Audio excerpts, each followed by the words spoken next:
से बड़ी खबर है। जालौर में बादल फाड़ बारिश हुई है। सुंद माता पहाड़ी से सैलाब निकला। सैलाब की वजह से आवागमन बंद हो गया है। लोगों को झरनों से दूर रहने की चेतावनी जारी की गई है। मंदिर ट्रस्ट प्रबंधन और प्रशासन ने यह चेतावनी जारी की है। भारी बारिश से जिले में बाढ़ जैसे हालात हो गए हैं।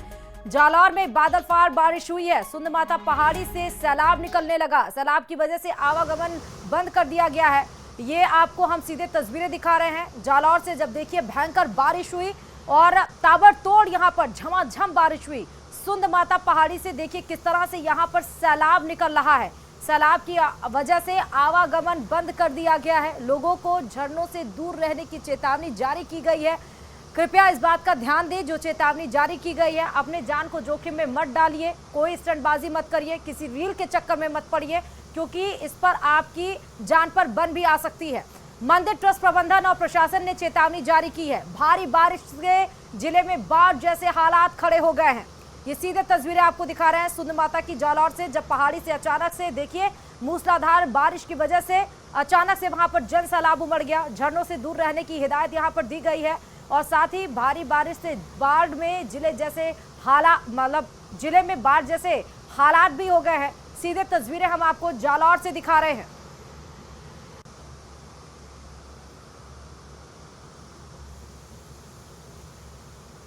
तो बारिश से बाढ़ जैसे हालात खड़े हो गए हैं। ये आपको जालौर से सीधे तस्वीरें दिखा रहे हैं। लोगों को नहीं पता होगा कि बारिश तो हो रही है, ये सबको पता है। मॉनसून ने दस्तक दे दी है, ये भी सबको पता है, क्योंकि कोई ऐसा जिला नहीं बचा है राजस्थान का जहां पर बारिश ना हो रही हो।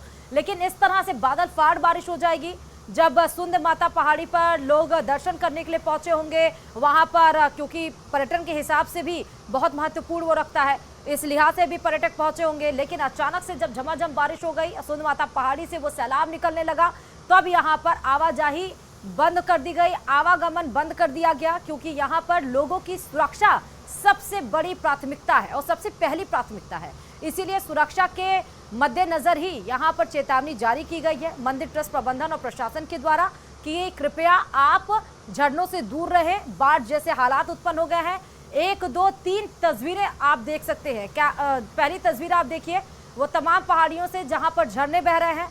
दूसरी तस्वीर में भी इस तरह आपको दिखा रहे हैं जब बादल फाड़ बारिश की वजह से अचानक से पहाड़ियों से मानो जन सैलाब उमड़ गया हो। और 3 तस्वीर आप देखिए, बाढ़ जैसे हालात पूरे जिले में किस तरह हो गए। आसपास के जो इलाके हैं वो जलमग्न दिखाई पड़ रहे हैं। तो ये भी तस्वीरें बहुत भयावह और जरूरी है कि अब इन तस्वीरों को देखकर आप अंदाजा लगा सकते हैं कि क्यों वहां पर आवागमन बंद किया गया है, क्यों झरनों से दूर रहने की बात कही गई है, क्यों कहा गया है कि बेवजह बाहर मत निकलिए।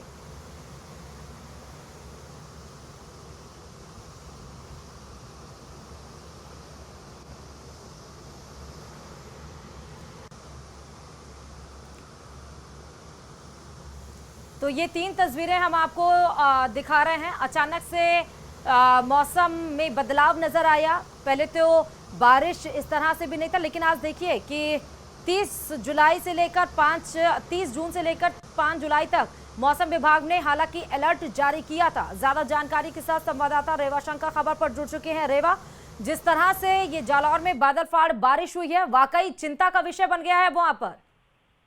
जी बिल्कुल, मैं बताना चाहूंगा कि सुबह से ही मूसलाधार बारिश जिस प्रकार से हुई है और पूरे जिले में आहोर से लगा करके सांचौर तक, भीनमाल, जालोर सब जगह पे अच्छी बारिश हुई है। और अभी जिस प्रकार से सुंदा माता पहाड़ी के जो वहां पे सामने आए हैं वीडियो, उसमें बहुत अच्छी बारिश वहां पे हुई है। पूरे वेग से जो झरने वो बह रहे हैं और प्रशासन ने एहतियातन वहां पे जो श्रद्धालुओं का 2 घंटे आवागमन तक बंद कर दिया गया था, जिससे कोई अनहोनी की आशंका न हो। और फिलहाल बारिश जो है वो बंद हो चुकी है। इसकी वजह से लोगों ने राहत की सांस ली है। लेकिन जो पूरे जिले के नदी नाले जो हैं वो उफान पर हैं और एहतियातन जो पुलिस है उनसे दूर रहने के लिए उनको सलाह ताकीद कर रही है। जी मुझे ये बताइए कि क्या यहाँ पर अलर्ट जारी की गई थी मौसम को लेकर? जी बिल्कुल, यहाँ पे प्रशासन ने पूर्व से ही बता रखा था कि यहाँ पे अच्छी बारिश होने की संभावना है, लेकिन जो अपेक्षा से ज्यादा अच्छी बारिश यहाँ पे हुई है। लेकिन एक समय अंतराल के अंदर ही बहुत अच्छी बारिश होने की वजह से नदी नाले अचानक उफान पे आ गए। हालांकि प्रशासन पहले से ही सतर्क है, नियंत्रण कक्ष से उनकी निगरानी की जा रही है, एसडीआरएफ की टीम है वो भी सतर्क है और लगातार मॉनिटरिंग की जा रही है। किसी प्रकार की कोई अभी तक जिले से कोई अनहोनी की खबरें नहीं है और फिलहाल जो है वो बारिश बंद हो चुकी है। इसकी वजह से लोगों ने राहत की सांस ली है। जी और सीधे आपको लेकर चलते हैं जहां पर प्रेमचंद बैरवा डिप्टी सीएम क्या कुछ बोल रहे हैं वो आपको सुनाते हैं। राजस्थान शेखावटी अनेक और भी एक्सपर्ट थे, सड़क सुरक्षा के बारे में भी अभी कह रहे थे वीरेंद्र जी। निश्चित रूप से हमें हर चीज की ओर देखना चाहिए कि हम लोग सड़क पर चलते चलते किस तरह से अपनी गलती से बिना अवेयरनेस, जिनको अवेयरनेस की कमी है वो इस तरह से गलतियां करते हैं और अपनी जिंदगी को खत्म कर लेते हैं। इसके लिए भी आप लोगों ने बताया, बैंकिंग क्षेत्र वाले भी अभी अपने अपने बताए, हम किस तरह से डिजिटलाइजेशन की ओर हम बढ़े और ज़्यादा से ज़्यादा लोगों को अवेयरनेस, और उसी अवेयरनेस का आज ये माध्यम न्यूज़ 18 का भी है कि आप लोग जिस तरह से एक नवाचार के साथ सभी एक्सपर्ट को बुलाकर और उनको सम्मानित भी कर रहे हैं और सम्मानित के साथ उनके जो एक्सपर्ट विचार है, जिनकी सलाह है, जिनका मार्गदर्शन है, वो भी सबके साथ शेयर कर रहे हैं। इसके लिए मैं तहे दिल से आपको बहुत बहुत धन्यवाद देना चाहूँगा। आज मुझे खुशी है कि न्यूज़ 18 राजस्थान द्वारा शेखावाटी की धरा पर शेखावाटी आइकॉन कार्यक्रम आयोजित किया, जिसमें संस्कृति, सफलता और सम्मान के संगम का एक मंच प्रदान किया है। ये एक कार्यक्रम ही नहीं है बल्कि न्यूज़ 18 राजस्थान परिवार देश के और समाज के प्रति अपने दायित्व को एक निभा रहे हैं, उसका एक प्रयास किया जा रहा है। साथियों, न्यूज़ 18 राजस्थान चैनल सदैव न्यूज़ के क्षेत्र में सदैव अग्रणी रहा है। चाहे कैसी भी परिस्थिति हो, इस चैनल ने अपनी जिम्मेदारी बखूबी निभाई है। इसके लिए मैं न्यूज़ 18 राजस्थान परिवार को बहुत बहुत बधाई देना चाहूँगा और आशा करता हूँ कि भविष्य में भी यह चैनल सामाजिक कार्यों में अग्रणी रहे। आज हम शेखावाटी की महान इस विरासत का सम्मान कर रहे हैं। ये भूमि केवल मिट्टी और पत्थर की नहीं है, बल्कि उन असंख्य वीर योद्धाओं, दूरदर्शी व्यापारियों, महान कलाकारों और त्यागी संतों की कर्मभूमि है, जिन्होंने राजस्थान में नहीं बल्कि पूर्ण भारत में इतिहास को दिशा दी है। शेखावाटी का नाम सुनते ही मन में एक अद्भुत गर्व की अनुभूति होती है, क्योंकि ये। और चलिए खबरों में आगे बढ़ते हैं। सवाई माधोपुर से आपको खबर बता रहे हैं, बौली थाने में पानी भर गया है। पिछले एक दशक से बौली थाना परिसर में मॉनसून सत्र के दौरान जलभराव स्थायी समस्या बना हुआ है। खराब ड्रेनेज सिस्टम के चलते ठीक ठाक बारिश होने के बाद ही बौली थाना परिसर में मुख्य दरवाजे से कार्यालय कक्ष के अंदर तक पानी भर गया है। तो बारिश से कितने नुकसान उठाने पड़ रहे हैं। सड़कें जलमग्न हो गई हैं, आने जाने में लोगों को दिक्कतों का सामना करना पड़ रहा है। यहाँ तक तो छोड़ दीजिए, सब कुछ छोड़ दीजिए, पानी और जो निचले इलाके हैं, आप सोचिए कि थाने तक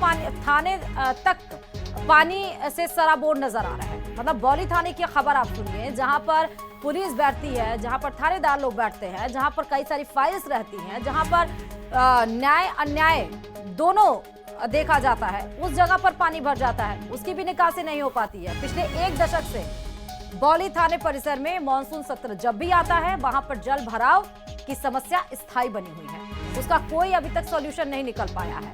अब ये क्या वहां के लोग इस बात से अवगत नहीं कराते इस समस्या से, या समस्या से अवगत कराते हैं और प्रशासन और जिम्मेदार जो लोग हैं, अधिकारी, वो क्या ध्यान नहीं देते हैं? ये दोनों सवाल है। क्योंकि थाने में अगर जल भराव हो रहा है तो आप इससे अंदाजा लगा सकते हैं फिर आम जन या आपकी कॉलोनी में, आपके घरों में, या आप जिस सड़कों से गुजरते हैं वहां पर पानी, वहां पर जल निकासी का क्या हाल होगा। स्वाभाविक सी बात है कि एक दशक से बताया जा रहा है कि बौली थाने में जब भी मॉनसून आता है वहां पर जल भराव की स्थिति जस की तस रहती है। इस बार भी वही रहा। खराब मौसम हुआ तो वहां पर खराब ड्रेनेज सिस्टम ने अपनी बदहाल जो व्यवस्थाएं हैं, अवस्था है, वो दिखा दी। ड्रेनेज सिस्टम के चलते ठीक ठाक बारिश होने के बाद ही बौली थाना परिसर के मुख्य दरवाजे से कार्यालय कक्ष के अंदर तक पानी भर गया है। तस्वीरें अगर हमारे पास आएंगी तो हम आपको दिखाएंगे। ये तस्वीरें देखिए, सीधे आपको दिखा रहे हैं। आप सीधे तस्वीरें सवाई माधोपुर के बौली थाने की देखिए, जहां पर हिसाब होता है न्याय अन्याय का, वहां पर यह हालात है। सब अपने अपने डेस्क से, चाहे वो पुलिस हो, चाहे वो कोई भी हो, कोई भी उस परिसर में मौजूद नहीं हो। मौजूद भी कैसे रहेगा जब चारों तरफ पानी रहेगा, तो वहां पर काम कैसे होगा। ये बौली थाना पुलिस के मंजर है, तस्वीरें आप देखिए, और ये कितने सवाल उठाती हैं।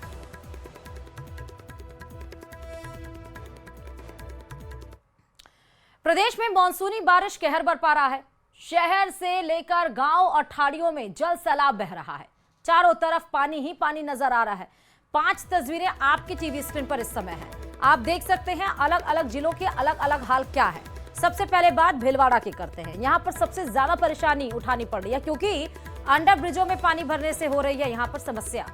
रामधाम के पास स्थित अंडर ब्रिज पूरी तरह से पानी से लबालब हो चुका है। पानी भरने से कई दोपहिया चौपहिया वाहन फंस गए हैं। ना ही सब फंस गए हैं उस पानी में, जबकि खराब भी हो गया है। सांचौर की भी हालात कुछ इसी तरह है। जालौर में बारिश ने कहर बरपाया तो जोधपुर में रेलवे स्टेशन के बाहर जल भराव से यात्रियों को भारी परेशानियों का सामना करना पड़ रहा है।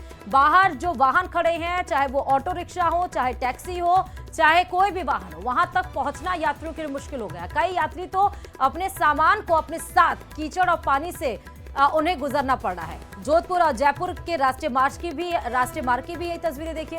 जल भराव की स्थिति वहां पर भी बन गई है। झालावाड़ के घाटोली क्षेत्र में भी बारिश से जनजीवन खासा प्रभावित हुआ है। सुबह से जारी बारिश से निचली बस्तियों के घरों में पानी भर गया है। टोंक के देवली में बारिश के बाद नगर पालिका की पोल खुल गई है। 8 लाख की लागत से करीब 30 नालों की सफाई के बाद बारिश के दौरान पानी सड़कों पर भर गया है।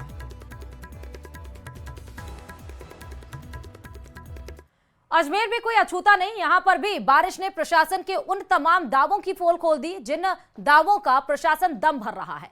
बारिश से जहां एक ओर शहर में जल भराव की स्थिति बन रही है तो वहीं ड्रेनेज सिस्टम फेल होने से नालों का पानी सड़कों पर बह रहा है। माफ करिएगा, अजमेर से ही आपको बड़ी खबर दरअसल बता रहे हैं। आप देखिए, करंट लगने से एक व्यक्ति की मौत बताई जा रही है। एसबीआई एटीएम के बाहर सुरक्षा गार्ड की करंट लगने से मौत हो गई है। नागौर डेगाना निवासी राकेश लोहार की मौत बताई जा रही है। एसबीआई एटीएम के बाहर जो गार्ड खड़ा था उसकी करंट लगने से मौत हुई है। परिजनों और लोगों ने एटीएम के बाहर प्रदर्शन भी किया है और लापरवाही का आरोप भी लगाया है। मुआवजे की मांग परिजनों के द्वारा इस मामले में रखी गई है।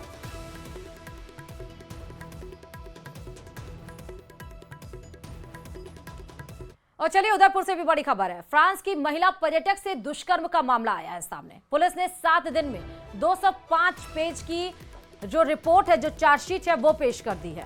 पुलिस ने अपनी जांच में 24 गवाह बनाए हैं। 25 जून को दुष्कर्म का मामला सामने आया था। सिद्धार्थ ओझा पर महिला पर्यटक से दुष्कर्म का आरोप है। उदयपुर में दरअसल फ्रांस की महिला पर्यटक से दुष्कर्म के मामले में पुलिस ने महज 7 दिन में चार्जशीट पेश कर दी। चार्जशीट में पुलिस ने 205 पन्नों में पूरी कहानी बयां की है तो वहीं 12 पन्नों में आरोप पत्र लिखा गया है। पुलिस ने अपनी जांच में कुल 24 गवाह बनाए हैं जो आरोपी को सख्त सजा दिलाने के लिए न्यायालय में अपनी गवाही देंगे। 25 जून को उदयपुर पुलिस ने पुष्पराज उर्फ सिद्धार्थ ओझा को फ्रांसीसी युवती के साथ दुष्कर्म के मामले में गिरफ्तार किया था। इस चार्जशीट ने पुलिस ने हर उस पहलू को शामिल किया है चार्जशीट में जो जांच के लिए जरूरी है। पुलिस ने तकनीकी अनुसंधान को भी त्वरित पूरा किया। साथ ही आरोपी के कपड़ों की एफएसएल जांच और मौके पर मिले साक्ष्य की एफएसएल रिपोर्ट भी करवा ली है।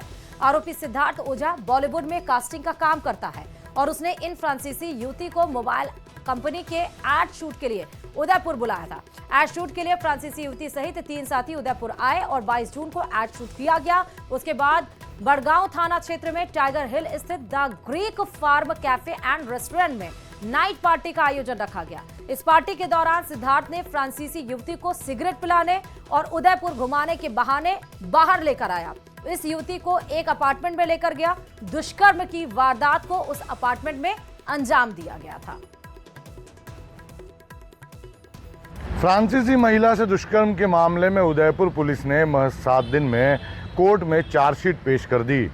इस मामले में आरोपी पुष्पराज उर्फ सिद्धार्थ ओझा के खिलाफ 7 दिन में पुलिस ने अपनी जांच पूरी की और कोर्ट में बुधवार को चार्जशीट पेश कर दी गई। सिद्धार्थ ओझा ने फ्रांसीसी महिला को एक एड शूट के लिए हायर किया था। मोबाइल कंपनी के एक एड को शूट करने के लिए फ्रांसीसी महिला अपने 2 अन्य साथियों के साथ में उदयपुर आई थी और उसके बाद में एड शूट के बाद में बड़गांव में टाइगर हिल स्थित एक कैफ़े में पार्टी में शामिल हुई और सिद्धार्थ और पुष्पराज ओझा उसी पार्टी से इस महिला को सिगरेट पिलाने के बहाने वहां से लेकर गया और फिर उदयपुर घुमाने का लालच दिया। उसके बाद में न्यू भोपालपुरा इलाके में स्थित एक अपार्टमेंट में ले जाया गया और वहां पर आरोप है कि सिद्धार्थ और पुष्पराज ओझा ने उस फ्रांसीसी महिला के साथ में दुष्कर्म किया। इस मामले के सामने आने के बाद में 25 जून को पुष्पराज उर्फ सिद्धार्थ ओझा को उदयपुर पुलिस ने गिरफ्तार किया था और उदयपुर एसपी ने दावा किया था कि महज 7 दिन के अंदर इसकी जांच पूरी करते हुए चार्जशीट पेश कर दी जाएगी। उदयपुर पुलिस ने अपने दावे को सच्चाई में बदलते हुए महज 7 दिन में सारे इन्वेस्टिगेशन पूरे किए। बड़गांव थाना पुलिस ने ना सिर्फ मौके पर जो साक्ष्य मिले उनकी एफएसएल जांच कराकर साक्ष्य जो है वो इकट्ठे किए, बल्कि सिद्धार्थ ओझा के कपड़ों की भी एफएसएल जांच करा दी गई और सारे तकनीकी अनुसंधान के साथ में जो मौके पर साक्ष्य मिले उन सभी साक्ष्यों को इकट्ठा करते हुए 205 पेज की एक चार्जशीट बनाई गई, जिसमें 12 पन्नों पर आरोप पत्र थे और कुल 24 गवाह बनाए गए। इस चार्जशीट को कोर्ट में पेश कर दिया गया और बताया जा रहा है कि एसीजेएम कोर्ट ने पुलिस द्वारा पेश की गई चार्जशीट पर संज्ञान भी ले लिया है। कपिल श्रीमाली, न्यूज़ 18 उदयपुर। और चलिए अब बात जैसलमेर से बड़ी खबर की। शराब सेल्समैन से मारपीट और तोड़फोड़ का ये पूरा मामला है। पुलिस ने 3 आरोपियों की परेड भी कराई है। शराब पैसे नहीं देने पर मारपीट और तोड़फोड़ की गई थी। पुलिस थाना सांगड़ ने शराब सेल्समैन के साथ मारपीट की घटना का वीडियो वायरल करने के प्रकरण में तीन मुस्लिम को गिरफ्तार किया है। गिरफ्तार आरोपी युवकों की पुलिस ने पैदल परेड कराई। वहीं आमजन में विश्वास, अपराधियों में भय और स्लोगन को एक बार फिर से पुलिस ने चरितार्थ किया है। कुछ दिन पहले प्रार्थी कमरराज सिंह सेल्समैन शराब की दुकान पाबनासर ने पुलिस थाना सांगड़ में रिपोर्ट पेश की थी।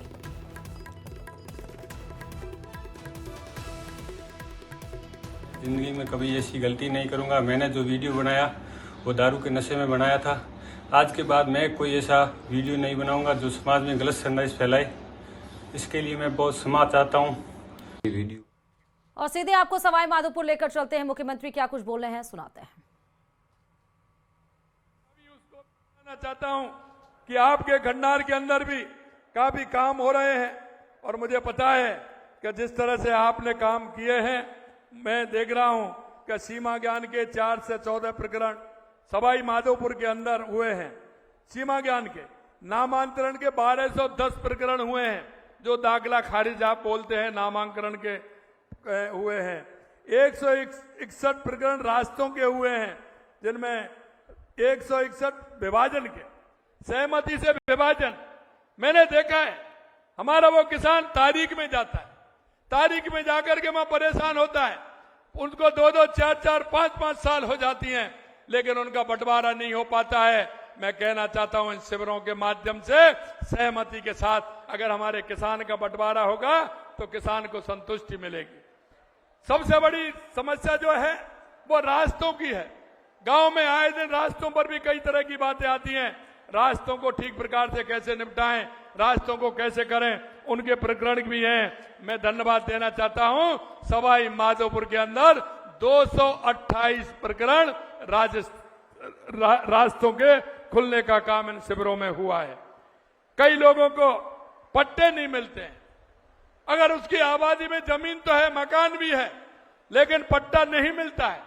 अब मैंने देखा है कि 690 पट्टे, लगभग 690 पट्टे सवाई माधोपुर के अंदर मिले हैं। अगर मेरे गरीब भाई को पट्टा मिलेगा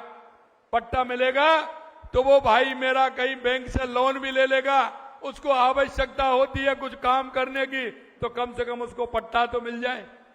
हम देखते हैं किसान के पास मकान भी है, जमीन भी है, आबादी में, लेकिन उसका पट्टा नहीं है, तो वो उसका उपयोग नहीं कर सकता है। मैं आपसे यही कहना चाहता हूं, ज्यादा से ज्यादा पट्टे भी उसमें मिले। हमने कहा कि बारिश का मौसम होता है, आप सभी जानते हैं कि पशुओं में कई तरह की बीमारी आती है। हमने कहा इनके शिविरों के माध्यम से हमारा किसान, क्योंकि किसान और पशुपालन का मेल है, हमारा किसान पशुपालन भी करता है, कृषि के साथ साथ ये दोनों चलते हैं, तो किसी भी प्रकार से हमारे किसान को दिक्कत नहीं हो, उसके पशुधन को किसी तरह की परेशानी नहीं हो, तो उनके लिए टीकाकरण का काम भी चल रहा है, जिससे उसको किसी तरह की परेशानी नहीं हो। आप जानते हैं सर्दियों में बिजली के तार झूल जाते हैं, पेड़ बढ़ जाते हैं, तो उसमें भी करंट आने की दिक्कत रहती है, बिजली भी बार बार बाधित होती है। तो हमने कहा ऐसे प्रकरणों भी देखिए, उन पेड़ों की छटाई भी करिए, बिजली के तारों को ठीक प्रकार से करिए, ट्रांसफार्मर को ठीक प्रकार से लगाइए, उसमें वहां किसी तरह की गंदगी नहीं हो, झाड़ वगैरह नहीं हो, जिस तरह की होते हैं, जिससे कि बिजली बाधित नहीं हो। इसके लिए भी हम काम कर रहे हैं। एक काम हमारे नल कनेक्शन देने के लिए कई लीकेज है तो उसको ठीक करिए। बारिश के समय में पानी की व्यवस्था ठीक हो, इसके लिए टंकियों को साफ करिए, नल कनेक्शन दीजिए, लीकेज को ठीक करिए। इसके लिए भी हम काम कर रहे हैं। और एक काम जो बारिशों में होता है, पिछली बार हमारी सरकार ने हमने 7 करोड़ पौधे लगाने का लक्ष्य लिया था। हमने 7 करोड़ से ज्यादा पिछली साल पौधे लगाए थे। अब की बार भी आपसे कहना चाहता हूं, एक पेड़ मां के नाम, हमने 10 करोड़ पौधे लगाने का लक्ष्य इस वर्ष लिया है। आप सभी से मैं कहना चाहता हूं, जहां भी जाएं मां के नाम एक पेड़ अवश्य लगाएं, जिससे कि मां की भी जीवंत दिखे। जहां भी जाएं मां की तस्वीर वृक्ष के अंदर आप देख पाए।